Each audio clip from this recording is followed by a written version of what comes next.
Hi, everyone. Let's talk about saying no. We can say no more often.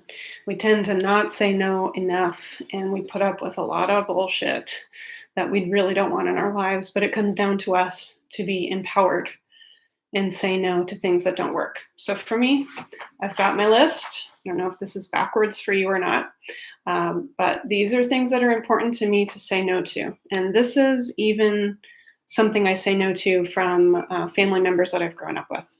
Um, Sometimes you get pulled into drama in family, friend, or other dynamics in your life, and you can absolutely say no. There's a way to talk about things that doesn't have to involve drama or blame or old dysfunction, right? That's been there for decades in your family or in a friendship. Um, it's actually more important to say no in those relationships, because if you have the person in your life forever and you don't ever set that boundary, then you're going to keep coming up against that dysfunction and that drama. So no to judgment. I'm pretty sure this is backwards for you. It looks backwards for me. Sorry. So saying no to judgment. Another one is saying no to being questioned. I find that people question each other a lot, their choices, their reasons, the things that they feel, even. And I think this is a total boundary cross. And it's our job to say no to that shit. It's just not even welcome in life, right? We make choices for a reason. I make choices for a reason. I have things that are important to me and things that I've thought out, and I don't need to be questioned. Definitely let's talk about things if it's important with the other person, but I don't need to be questioned for being who I am. No to haters. Obviously, this one comes up for people who do online business. It hasn't happened to me yet, but I hear that it's out there, so I'll be saying no to that if that comes up.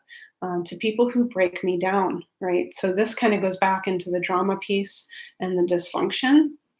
Sometimes old dynamics in family dynamics or in friend groups or anything, you play a role. You're kind of pushed into a role, right, in a dysfunctional system.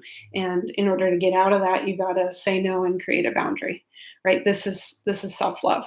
In order to love yourself, sometimes you got to say no. No to dishonesty. This is huge for me. I've always been more of an honest person, probably to a fault. I tell too much information, and I hope that I get the same from other people.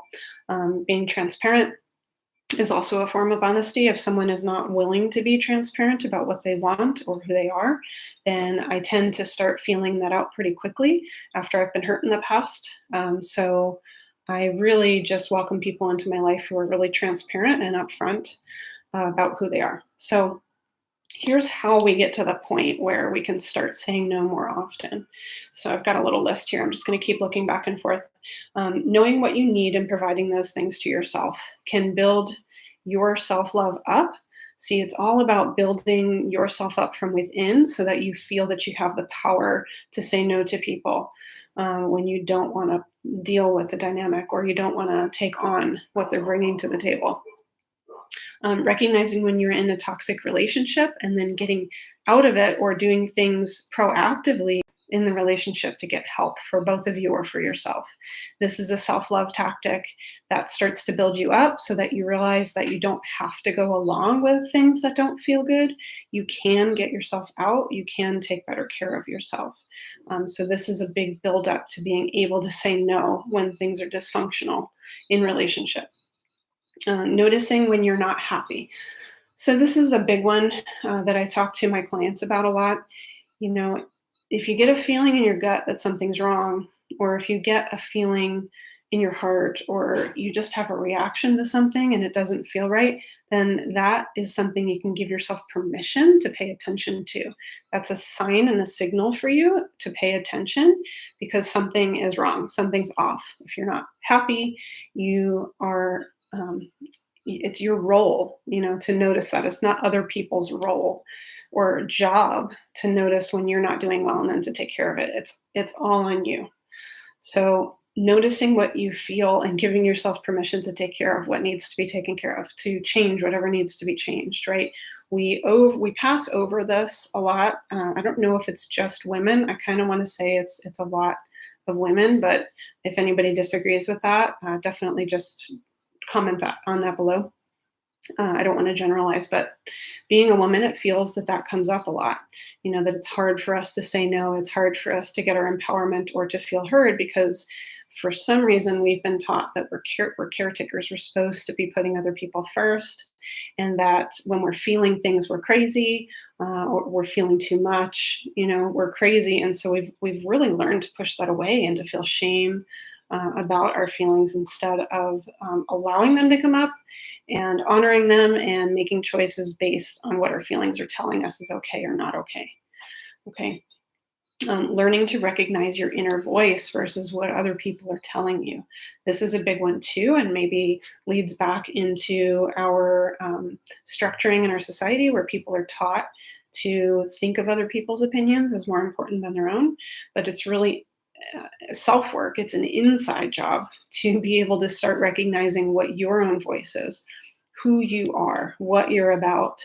And when your body and your emotions are telling you that you need something versus when you're going along with what other people want or what other people are telling you should do. So building your inner voice, your inner awareness. And the last thing is developing who you are. So who are you? If I ask you that question, do you have an answer quickly or does it take a while? I think most of us, it takes a while. Some of us will answer with a job title or, our ethnicity or something that doesn't really have to do with what really comes from within and makes us special individuals. So who you are is more about what you like to do. What drives you in your life is a huge one. For me, it's contributing. I've always been a helper. I've always been a contributor, and I've always wanted to be a healer, helping in that way, not just by building or something like that, but a helper, guiding people and helping them with their health since I was a kid. So that is fundamentally a part of who I am. So building up who I am and creating a safe structure for that. If I'm a helper, I need to create a safe structure for that so that I don't do that constantly. So I know who I am, but I also know that helping is not the only thing about me that makes me me, right? So to build up yourself, your self-awareness, in order to be able to say a strong no more often, know what you need and provide those things to yourself. Recognize when you're in a toxic relationship and get out or get help at least. Learn to recognize your own inner voice. Notice when you're not happy. Notice when you're not feeling good, when you're not feeling vital, and then take that as a sign that something's going on. And the last thing would be developing a self, developing who you are. Find out what you like, make it a part of your life, and respect that. Love that about yourself. Once you have this self, this strong self built up, it doesn't have to be an overpowering, angry thing to put a boundary out. Once you have this solid self that you know that you can depend on and that you really understand. So you can be firm in your boundaries. You can say no more often, and you don't have to go off the deep end in order to do that. You just say, no, I'm not interested. I don't want to talk about this. I'm not going to participate in this. Practice these things. If it's hard for you, you can go to a mirror and actually practice saying those things. No, I won't participate in this. That's actually not my fault, and I'm not going to participate. Whatever you want to do, whatever the things are that you want to say that are particular to your situations. So I hope this helped. This is Melissa at Raise the Bar Wellness. I am a health coach, personal trainer, and massage therapist. Been working with people for about 18 years now, and I have health coach sessions and programs. You can follow me on Instagram at Raise the Bar Wellness. Follow my videos here, please like them and share them. I want to get these messages out to as many people as possible. I hope you're doing great, and I look forward to seeing you soon.